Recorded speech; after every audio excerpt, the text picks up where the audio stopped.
رسول اللہ صلی اللہ علیہ وسلم نے سورۃ الفاتحہ کے بارے میں کتنی خوبصورت باتیں بیان کی۔ سب سے پہلی بات، رسول اللہ صلی اللہ علیہ وسلم نے فرمایا والذی نفسی بیدی، قسم ہے اس ذات کی جس کے ہاتھ میں میری جان ہے، ما انزل فی التوراہ ولا فی الانجیل ولا فی الزبور ولا فی الفرقان مثلها یعنی القرآن، وإنها لسبع من المثانی والقرآن العظیم الذي اعطیته۔ اللہ تعالیٰ نے آسمانی اور الہامی کتابوں میں سے نہ تو تورات میں ایسی صورت نازل کی، نہ انجیل میں ایسی صورت نازل کی، نہ ہی زبور میں ایسی کوئی صورت نازل کی، اور نہ ہی قرآن مجید میں ایسی صورت ہے جیسی اللہ تعالیٰ نے سورۃ الفاتحہ کو نازل کر کے اپنی مخلوق پر انعام کیا ہے۔ یہ 7 آیتیں بار بار پڑھی جانے والی ہیں۔ یہ ام القرآن بھی ہے، قرآن مجید کی ماں کا درجہ اس کو دیا گیا، ام الکتاب بھی ہے، یہ کتاب اللہ کی ماں کا درجہ دیا گیا اس کو۔ رسول اللہ صلی اللہ علیہ وسلم نے ایک دوسری روایت میں فرمایا کہ سورۃ الفاتحہ یہ ایک بے مثال نور ہے، ایک ایسی روشنی ہے۔ سیدنا عبداللہ ابن عباس رضی اللہ تعالی عنہ بیان کرتے ہیں، بینما جبریل قاعد عند النبی صلی اللہ علیہ وسلم سمع نقیضا من فوقه فرفع رأسه فقال، رسول اللہ صلی اللہ علیہ وسلم کے پاس جبریل امین تشریف فرما تھے، اچانک سے ایک آواز آئی، رسول اللہ صلی اللہ علیہ وسلم نے اپنا سر مبارک اٹھایا اور پوچھا یہ آواز کیسی ہے؟ تو جبریل امین نے جواب دیا، هذا باب من السماء فتح اليوم لم يفتح قط الا اليوم، آسمان کا یہ وہ دروازہ کھلا ہے جو آج تک نہیں کھلا تھا۔ فنزل منه ملک، اور اس دروازے سے ایک فرشتہ زمین کی طرف اترا ہے، فقال هذا ملک نزل الى الارض لم ينزل قط، پہلے نہیں اتارا گیا یہ فرشتہ الا اليوم، آج ہی اس کو اترنے کا حکم دیا گیا۔ فسلم، اور اس فرشتے نے اتر کر سلام کہا، وقال ابشر بنورین، اے اللہ کے محبوب 2 روشنیوں کے لیے، 2 روشنیاں اور 2 نوروں کے ساتھ آپ کو خوشخبری دینے آیا ہوں، اوتیتہما لم یؤتہما نبی قط قبلک، ایسے نور جو آپ سے پہلے کسی نبی کو عطا نہیں کیے گئے۔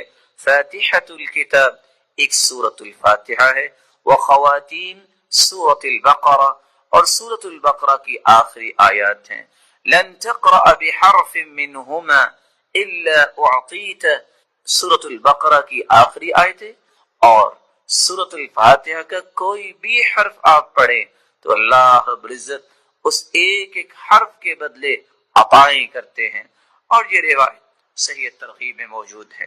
لیکن مومن کی زندگی خیر ہی خیر ہے۔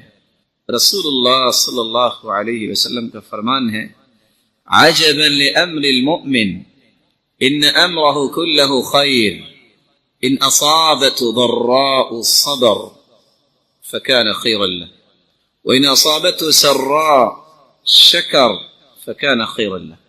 مومن کی زندگی ہر حال میں خوبصورت زندگی ہے، اور اس اعتبار سے کہ اگر اس کو خوشی ملے تب بھی وہ شکر کرتا ہے جو اس کے لیے اچھا ہے، اور اگر اس پہ کوئی مصیبت آئے، کوئی دکھ پہنچے تو وہ صبر کرتا ہے، اور یہ بھی اس کے لیے بہتر ہے۔ رسول اللہ صلی اللہ علیہ وسلم نے صحابہ کرام کی تربیت فرمائی، تربیت کے مختلف پہلوؤں کو، زاویوں کو جس طرح رسول اللہ صلی اللہ علیہ وسلم نے وضاحت کے ساتھ سمجھایا، وہاں اس بات کی بھی توجہ دلائی کہ اگر زندگی کا سفر طے کرتے ہوئے فتنوں کا سامنا کرنا پڑے تو ان فتنوں سے کس طرح بچا جا سکتا ہے۔ آج کی ہماری اس مجلس میں ہماری گفتگو کا محور یہی 3 نکات ہوں گے، فتنہ کیا ہے، اور فتنے کی اقسام کون سی ہیں، اور فتنوں کا علاج کیا ہے۔ فتنے کا مطلب آزمائش، والفتنہ، اور فتنہ یہ ہے ما یبین به حال المرء من الخیر والشر، ایسے حالات جس سے انسان کے اندر خیر اور شر کی پہچان ہوتی ہے. وہی معاملۃ تظہر الامور الباطنہ، فتنہ جب ہو تب انسان کے باطن کی خبر لوگوں تک پہنچتی ہے. انسان آسودگی کی حالت میں تو بہت اچھا نظر آتا ہے، لیکن جب فتنہ ہو تو پھر اس کے حقائق کھلتے ہیں. لیکن رسول اللہ صلی اللہ علیہ وسلم نے انتہائی توازن کے ساتھ اور اعتدال کے ساتھ صحابہ کرام کو تربیت دی اور عملاً تربیت دی. كان اذا اتاه امر يسر به خر ساجدا لله، رسول اللہ صلی اللہ علیہ وسلم نے خوشی کا موقع اور غم کا موقع، ان دونوں مواقع پر عملی تربیت فرمائی. آج کتنے لوگ خوشی کا موقع ہوتا ہے تو حدود سے تجاوز کر جاتے ہیں. كان اذا اتاه امر يسر به خر ساجدا لله، رسول اللہ صلی اللہ علیہ وسلم کو جب خوشی ملتی تو آپ اللہ کے سامنے سجدہ ریز ہو جاتے اور اپنی زبان اطہر سے بیان کرتے الحمدللہ الذی بنعمتہ تتم الصالحات، اے اللہ تیری ہی تعریف ہے جس کی توفیق سے یہ نیکی، یہ خوشی نصیب ہوئی.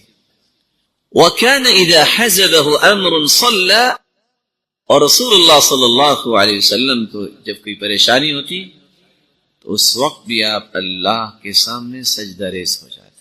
معیار بتا دیا، بندہ مومن خوشی کی حالت میں بھی اللہ کی طرف رجوع کرے اور جب اسے دکھ پہنچے تو پھر بھی اللہ کی طرف رجوع کرے. رسول اللہ صلی اللہ علیہ وسلم کا فرمان ہے بادروا بالاعمال فتنا كقطع الليل المظلم، مسلمانوں عمل کر لو اس سے پہلے کہ فتنے آ جائیں. اور فتنے اس طرح آئیں گے کہ قطع اللیل المظلم، رات کی تاریکی جس طرح بڑھتی اور بڑھتی ہی جاتی ہے اس طرح فتنے بڑھتے ہی جائیں گے. بلکہ رسول اللہ صلی اللہ علیہ وسلم نے فرمایا ينسی تالیہا ماضیہا، ایک فتنہ آئے گا انسان کہے گا هذه مہلکتی، میں اس فتنے میں ہلاک ہو جاؤں گا، لیکن نیا فتنہ آئے گا انسان پچھلے فتنے کو بھول جائے گا. فتنوں کی قسمیں علماء نے بیان کی ہے. فتنۃ الصدر، سینے کا فتنہ، اس وقت امت اسلامیہ کو گھائل کرنے والا فتنہ فتنۃ الصدر، سینے کا فتنہ، وہ سینہ جس میں دل دھڑکتا ہے اللہ کے حکم سے، اسی سینے کے اندر باطل عقائد فتنہ ہے، اسی دل کے اندر بغض اور حسد اور عناد اور عصبیت اور تعصب فتنہ ہے. اور یہ ایک ایسا فتنہ ہے جس کا لقمہ ہر وہ انسان بن جاتا ہے جس کے اندر منہجی مضبوطی نہ ہو، سینہ بے کینہ. اللہ کو دل وہ پسند ہے جس کے اندر کینہ و بغض نہ ہو. ان اللہ لا ينظر الى صوركم واموالكم ولكن ينظر الى قلوبكم واعمالكم، اللہ تعالیٰ تمہاری شکلوں کو نہیں دیکھتے، اللہ رب العزت نے تو خود بنایا ہے. نہ تمہارے مال و دولت کو دیکھتے ہیں کہ کون ہے جس کے پاس مال زیادہ ہے، اللہ رب العزت کی مبارک نظریں پڑتی ہیں تو تمہارے دلوں پہ پڑتی ہیں اور تمہارے اعمال کو اللہ تعالیٰ دیکھتے ہیں. رسول اللہ صلی اللہ علیہ وسلم نے فتنوں میں فتنۃ عمیاء و صماء، ایسے فتنے کا بھی تذکرہ کیا جس میں انسان اندھا اور بہرا ہو جاتا ہے، اس کو سمجھ ہی نہیں آتی کہ وہ کیا کرے. فتنۃ المحیا والممات، موت و حیات کا فتنہ، زندگی کا فتنہ یہ ہے کہ انسان اپنی زندگی کے زاویوں کو شہوتوں اور خواہشات کے سپرد کر دے اور اللہ کی شریعت کی پرواہ نہ کرے. اور موت کا فتنہ یہ ہے انسان کا خاتمہ بالخیر نہ ہو بلکہ خاتمہ بالسوء ہو، اس کا آخری وقت برائی کی حالت میں آئے اور قبر کے عذاب میں پھنس جائے. فتنۃ الشبہات، فتنۃ الشہوات، شبہات کا فتنہ، جس کو اللہ کے دین پر یقین نہیں وہ بھٹکتا ہی رہتا ہے، جس کو کتاب و سنت کی بالادستی اور کتاب و سنت پر یقین نہیں وہ ہمیشہ بھٹکتا ہی رہتا ہے۔ اس لیے قرآن مجید نے اس کا علاج بیان کیا ہے، إِن يَتَّبِعُونَ إِلَّا الظَّنَّ وَمَا تَهْوَى الْأَنفُسُ، وہ اتباع کرتے ہیں گمان کی، خواہشات کی۔ اور قرآن مجید میں اللہ رب العزت فرماتے ہیں أَرَأَيْتَ مَنِ اتَّخَذَ إِلَٰهَهُ هَوَاهُ وَأَضَلَّهُ اللَّهُ عَلَىٰ عِلْمٍ، جس شخص نے اپنے نفس کو اپنا معبود بنا لیا، وہ من چاہی زندگی گزارنا چاہتا ہے، رب شاہی کو نہیں مانتا، اپنے نفس کا غلام، اپنی رائے کا مرید بن جاتا ہے، وہ دنیا جہان کا علم بھی سیکھ لے وہ پھر بھی گمراہ ہے۔ وَأَضَلَّهُ اللَّهُ عَلَىٰ عِلْمٍ، اللہ تعالیٰ اس کو گمراہ کرتے ہیں اس کے خبث باطن کی وجہ سے۔ رسول اللہ صلی اللہ علیہ وسلم نے اس لیے فرمایا تھا سب سے زیادہ دنیا میں اگر لوگ کسی کی بات مانیں گے تو اپنے نفس کی مانیں گے، اور یہ ایک ایسا مرض ہے جب انسان اس مرض میں مبتلا ہو جاتا ہے اس کی واپسی بہت مشکل ہو جاتی ہے، جب تک توبہ نہیں کرتا اس وقت تک اس سے واپسی ممکن نہیں ہے۔ فَلَا يَغُرَّنَّكُمُ الْحَيَاةُ الدُّنْيَا وَلَا يَغُرَّنَّكُمْ بِاللَّهِ الْغَرُورُ، شیطان تو بہکاتا ہے، یہ دنیا کی زندگانی کا نشہ یہ انسان کو جب چمٹ جاتا ہے تو انسان کو پھنساتا ہے۔ اس لیے فتنۃ الشہوات اور فتنۃ الشبہات، شبہ اس وقت تک دور نہیں ہوتا جب تک قرآن نہ پڑھا جائے، شبہ اس وقت تک دور نہیں ہوتا جب تک حدیث نہ پڑھی جائے۔ جو لوگ کتاب و سنت سے دور ہیں ان کی زندگی شبہات کے سپرد ہے، وہ کبھی بھی صراط مستقیم پر گامزن نہیں ہو سکتے، اور شہوت پہ کنٹرول اس وقت تک نہیں ہو سکتا جب تک انسان کے اندر صبر نہ آئے، وہ معاشرے کی مشکلات کے اوپر ٹالریٹ نہیں کرتے۔ انما يوفى الصابرون اجرهم بغیر حساب، صبر کرنے والوں کو اللہ رب العزت دگنا اجر دیں گے۔ بلکہ قرآن مجید میں اللہ رب العزت فرماتے ہیں اولئک یجزون الغرفة بما صبروا وَيُلَقَّوْنَ فِيهَا تَحِيَّةً وَسَلَامًا خَالِدِينَ فِيهَا حَسُنَتْ مُسْتَقَرًّا وَمُقَامًا، جو لوگ صبر کرتے ہیں قیامت کے دن جنت کے بالا خانے اللہ تعالیٰ نے ان کے لیے بنائے ہیں۔ وَيُلَقَّوْنَ فِيهَا تَحِيَّةً وَسَلَامًا، اور اللہ کی نورانی فرشتے ان کو سلام پیش کریں گے۔ خالدین فیہا، ہمیشہ ہمیشہ اس جنت میں رہیں گے۔ حسنت مستقرا ومقاما، اور اس سے اچھا مقام اور جگہ کون سی ہو سکتی ہے؟ اللہ تعالی ہمارے نصیبے میں فرمائے۔ فتنۃ الحرج، رسول اللہ صلی اللہ علیہ وسلم نے فرمایا انسان شبہات اور شہوتوں کے فتنے سے بچے، وہاں قتل و غارت کا فتنہ قیامت کے نزدیک زیادہ ہوگا۔ یتقارب الزمان، وقت میں بے برکتی آ جائے گی۔ ویقبض العلم ویکثر الحرج، رسول اللہ صلی اللہ علیہ وسلم نے فرمایا علم اٹھا لیا جائے گا۔ ویظہر الجہل، جہالت عام ہو جائے گی۔ ویکثر الفتن، فتنے زیادہ ہو جائے گے۔ وَيَكْسُرُ الْحَرَجِ، اور حرج زیادہ ہو جائے گا۔ قِيلَ مَا الْحَرَجِ، قال القتل، پوچھا گیا کہ حرج کیا ہے؟ جواب دیا قتل و غارت، مارنے والے کو بھی پتہ نہیں ہوگا کیوں مار رہا ہوں، اور مرنے والے کو بھی پتہ نہیں ہوگا کہ میرا گناہ کیا ہے۔ آج اس انسان کی قیمت ختم ہو گئی، سبب کیا ہے؟ فتنہ ہے، اور انسانیت حقائق سے دور ہو گئی ہے۔ رسول اللہ صلی اللہ علیہ وسلم نے ان فتنوں میں ایک فتنہ عورت کا بھی فتنہ بیان کیا۔ ما ترکت بعدی فتنہ اضر علی الرجال من النساء، ما ترکت بعدی فتنہ اضر علی الرجال من النساء، عورتوں سے بڑھ کے مردوں کے لیے میرے بعد کوئی فتنہ نہیں ہو۔ اس لیے رسول اللہ صلی اللہ علیہ وسلم نے فرمایا تھا المرأة عورہ، عورت پردے کا نام ہے۔